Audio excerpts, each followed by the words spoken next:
number 48 in dreams, visions, and hypnosis in the Bible. And every one of these chapters that we studied here, we have dreams, visions, and hypnosis. Supernatural communication with these individuals. They didn't have the Bible, remember, and here we're out there in between the rock and the hard place with David and Saul was trying to kill David, and Saul has gone to a witch. Instead of to the prophet of God, he went to a witch.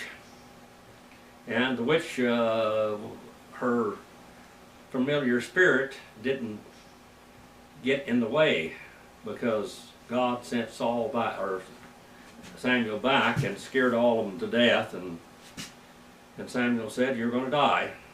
Now the Philistines are gathered together with all their armies to Aphek, while the Israelites were camping by the spring which is in Jezreel. And lords of the Philistines were proceeding on by hundreds and thousands, and David and his men were proceeding on in the rear with Achish. Then the commanders of the Philistines says, "What are these Hebrews doing here?" And Achish said to the commanders of the Philistines, "Is this not David, the servant of and commanders, or the servant of Saul, the king of Israel, who has been with me these days, and rather these years, and I have found no fault in him from the day that he deserted to me to this day." But the commanders of the Philistines were angry with him, and the commanders of the Philistines said to him, "Make the man go back, and he may return to his place where you have assigned him, and do not let him go down to battle with us, lest the battle he become an adversary to us, and with what could this man make himself acceptable to his Lord? Would it not be with the heads of these men?"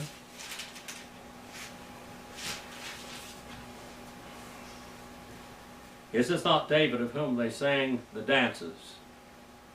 Saul has slain his thousands, and David his 10,000. Then Achish called David and said to him, "As the Lord lives, you have been upright. And your going in and going out, and your coming in with me and the army are pleasing in my sight. For I have not found evil in you from the day that you're coming to me to this very day. Nevertheless, you're not pleasing to the sight of the Lord's." Now, every tribe here, we had Philistines, but there's many tribes of these Philistines. Many of them. And so they're all independent, and when they go together to fight a war, they cooperate with each other. And now they say they don't trust David, which is a good idea. "Now therefore return and go in peace, that you may not displease the lords of the Philistines." And David said to Achish, "But what I have done? And what have you found in your servant from this day when I came before you this day, that I may not go out and fight against the enemies of the Lord my king?" But Achish answered and said to David, "I know that you are pleasing in my sight, like an angel of God. Nevertheless, the commanders of the Philistines have said, he must not go up with us to the battle. Now then arise early in the morning with the servants of your Lord, who has come with you, and as soon as you have arisen early in the morning and have light, depart, so that you can see where you're going, get out of here." And David arose early, he and his men, to depart in the morning to return to the land of the Philistines, and the Philistines went up to Jezreel. Now, in chapter number 30, then it happened that when David and his men came to Ziklag, on the third day, that the Amalekites had made a raid on the Negev and Ziklag. And by the way, Negev is the south country. That's what it means. That the Negev means the south country. And had overthrown Ziklag and burned it with fire. And they took captive women and all who were in it, both small and great, without killing anyone, and carried them off and went their way. And David and his men came to the city, and behold, it was burned with fire. And their wives and their sons and their daughters had been taken captive. Then David and his people who were with him lifted up their voices and wept until there was no strength in them to weep any longer. Now David's 2 wives had been taken captive, Ahinoam and the Jezreelitess, and Abigail, the widow of Nabal the Carmelite. Moreover, David was greatly distressed because of the people that spoke of stoning him, for all the people were embittered, each one because of his sons and his daughters. Now they're thinking about killing David. But David strengthened himself in the Lord his God. That's all. Every time David falls back on God, doesn't he? Every time. Even when he sins, he repents and falls back on God and says, whatever happened to me, let it happen. I know you're going to take care of me, no matter what. And whatever I've done unjustly, I know you will punish me for it, but I am yours. And David said to Abiathar the priest and the son of Ahimelech, please bring me the ephod. Now the ephod is what? It's the way that they communicate with God. It is a breastplate. And David said to Abiathar the priest, the son of Ahimelech, please bring the ephod. So he did. And David inquired of the Lord, saying, shall I pursue this band? Shall I overtake them? And he said to him, pursue, for you shall surely overtake them, and you shall surely rescue all of the one. Everyone, every one. So David went, he and his 600 men who were with him. Now do you see how the providence of God is working here? Mm-hmm. He would have been with the Philistines in battle, but now he goes back and he's got a battle to fight at home. It would have been too long if he hadn't gone back. And come to the brook Besor, where those left behind remained. But David pursued, and 400 men for 200 who were too exhausted to cross the brook Besor remained behind. They had wept so hard that they couldn't take care of what God had them to do. But God's going to use these men. Now they found an Egyptian in the field and brought him to David and gave him bread, and he ate, and they provided him with water to drink. And they gave him a piece of fig cake and 2 clusters of raisins, and he ate. And his spirit revived. He was done for. He was probably had low blood sugar and passed out and weak. Fortified himself now, for he had not eaten bread or drank or water for 3 days and 3 nights. And David said to him, to whom do you belong? And who are you from? Where are you from? And he said, I am a young man of Egypt, a servant of an Amalekite. And my master left me behind when I fell sick 3 days ago. I was sick, and so he just walked off and left me. No use to him. And we made a raid on the Negeb and the Cherethites, and on that which belongs to Judah, on the south country of Caleb, or the Negeb of Caleb, and we burned Ziklag with fire. Then David said to him, will you bring me down to this band? And he said, swear to me by God that you will not kill me or deliver me into the hands of my master, and I will bring you down to this band, to this tribe of people. And when he had brought him down, behold, they were spread all over the land, eating and drinking and dancing, and because of all the great spoil that they had taken from the land of the Philistines and from the land of Judah. Judah is Israel, you know. And David slaughtered them from the twilight until the evening of the next day. Not a man of them escaped, except 400 young men who rode on camels and fled. So David recovered all the Amalekites had taken, and he rescued his 2 wives. Now basically the first thing that they would do is they would take everything captive and they would rape the women. That was what they did. This was their, what they call pay. That's what the Catholic Church did also later. That's how they had, let's look at this for just a minute. The Catholic Church paid the wages of their people.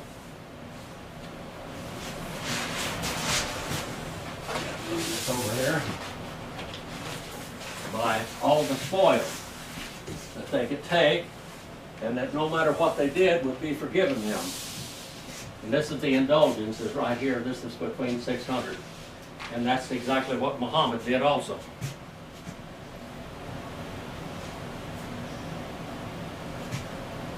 Get back over here where we were.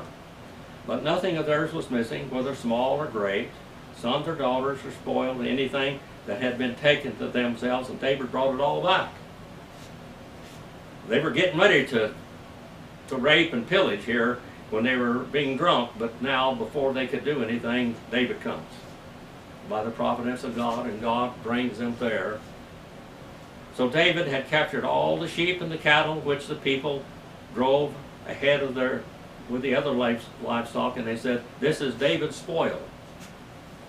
David came down with 200 men who were too exhausted to follow David, who had been left at the brook Besor.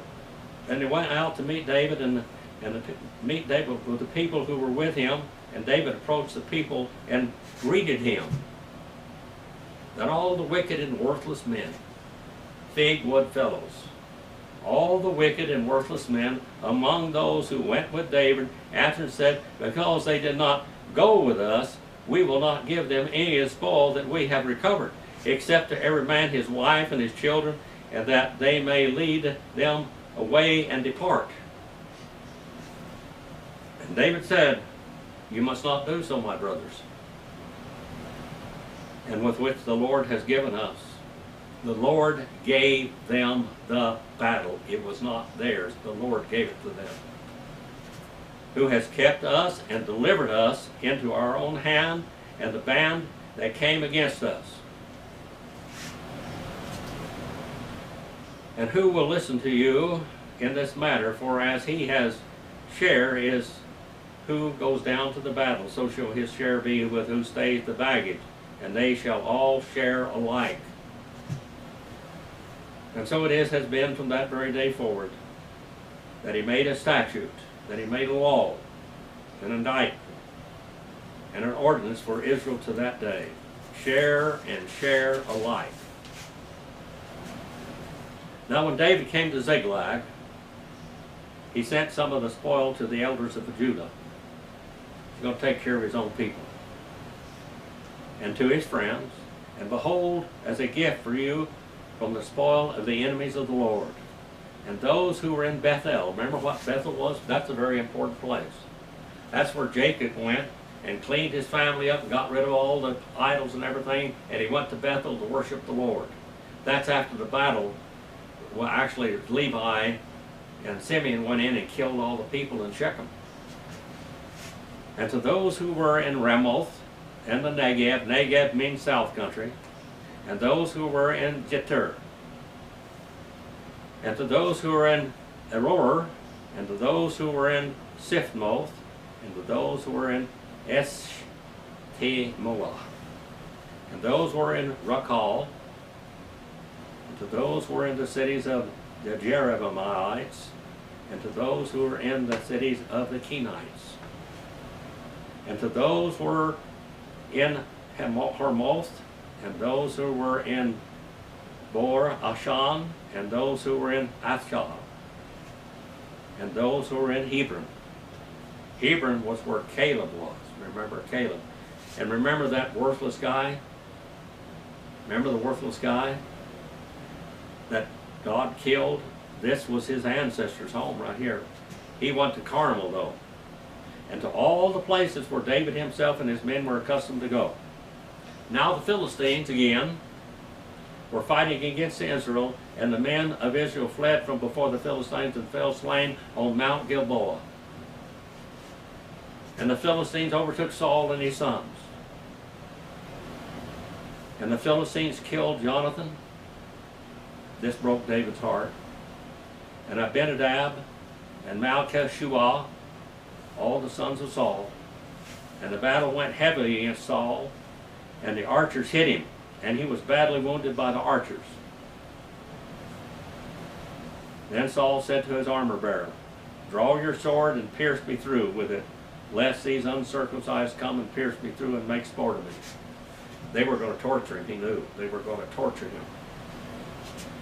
But now, what happened here, he actually, how he was hit with the armor, he put on different clothes. He didn't look like the king, and a guy just pulled back and shot an arrow through the sky, and it just so happened to go through the crease in his armor and hit him. But it didn't totally kill him. But his armor bearer would not, for he was greatly afraid. So Saul took his own sword and he fell on it.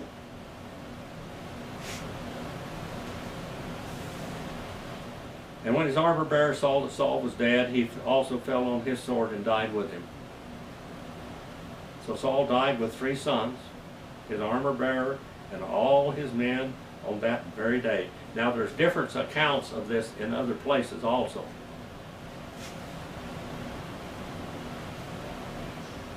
In Judges 9:54 and 2 Samuel 1:6 through 10. Saul died with his 3 sons and his armor bearer and all his men on that very day. And when the men of Israel, who were on the other side of the valley, with those who were beyond the Jordan, saw that the men of Israel had fled and that Saul and his sons were dead, they abandoned the cities and fled. Then the Philistines came and lived in them. They took over. Now David's going to have to win it all back, remember? And it came about on the next day that the Philistines came to strip the slain. They were going to strip the slain. And they found Saul and his 3 sons fallen on Gilboa, and they cut off his head and stripped off his weapons. And they sent them throughout the land of the Philistines to carry the good news to the house of their idols and to the people. And they put his weapons in the temple of Ashtaroth, and they fastened his body to the wall in Bethlehem. Bethshan. Now remember, when you took something and put it on the wall in a pagan temple, what was that? It could not be redeemed. It was anathema. Remember that. Now when the inhabitants of Jabesh Gilead heard what the Philistines had done to Saul, and all the valiant men rose and walked all night and took the body of Saul and the bodies of his sons from the wall of the Bethshan, and they came to Jabesh, and they burned them there. They burned the bodies. And they took the bones and they buried them under the tamarisk tree in Jabesh, and fasted for 7 days. They would not eat for 7 whole days. Now, in 2 Samuel, chapter 1.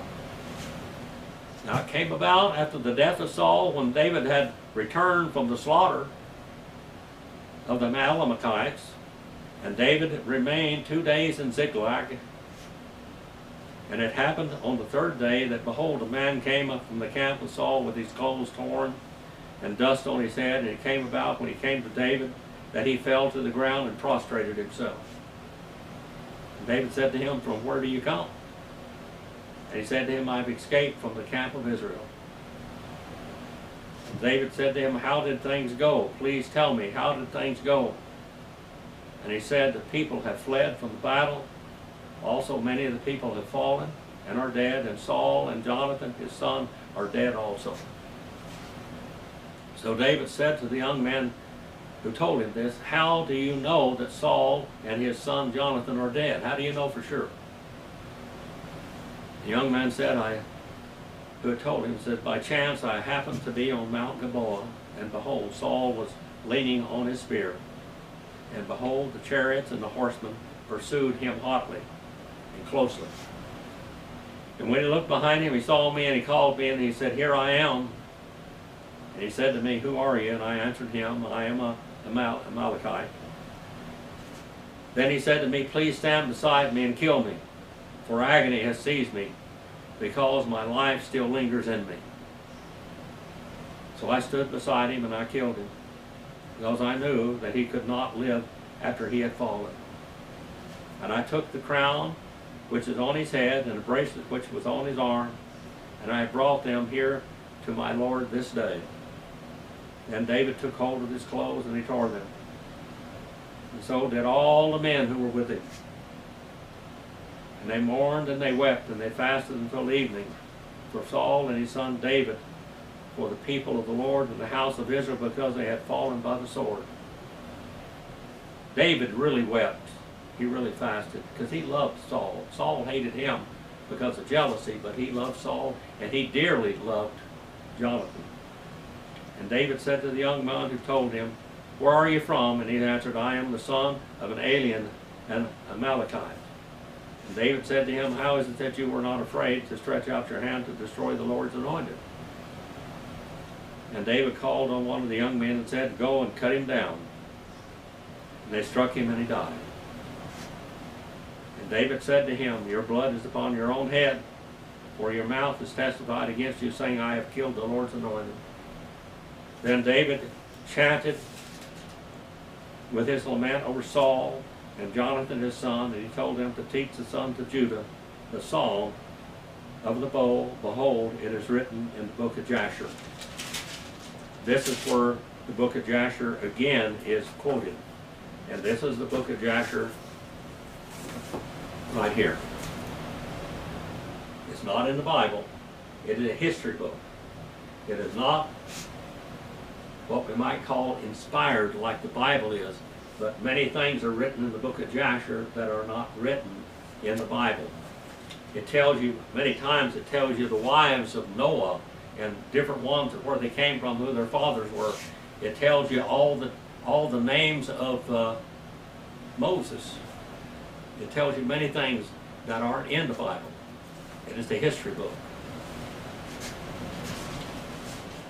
David now is going to write a song. And he's going to write this song in honor of Saul and Jonathan. And he is really distressed, and he is really sorry that the Lord's anointed is dead. He always said, remember, that I will not touch him. He will either die of old age, he's going to die in battle, somebody's going to kill him, but it's not going to be me. David waited on the Lord. That is a good example for us to wait on the Lord. Wait on the Lord. You may go through many, many trials in your life. You may see your loved ones die, you may see your loved ones forsake you. But wait on the Lord. Our Father, we send this message out for your honor, Lord. Please help us to know you better through it. Help us to know ourselves better through it. Please, I send it out throughout the world. It might touch people's lives wherever they are, and nourish them, and build them up in your word, in you, and in your Son, our Savior. Please thank you for him, for all he's done for us. We have no interest in the heaven except by his name and through his blood and by his resurrection. Please forgive me where I failed you. In Jesus' name I pray.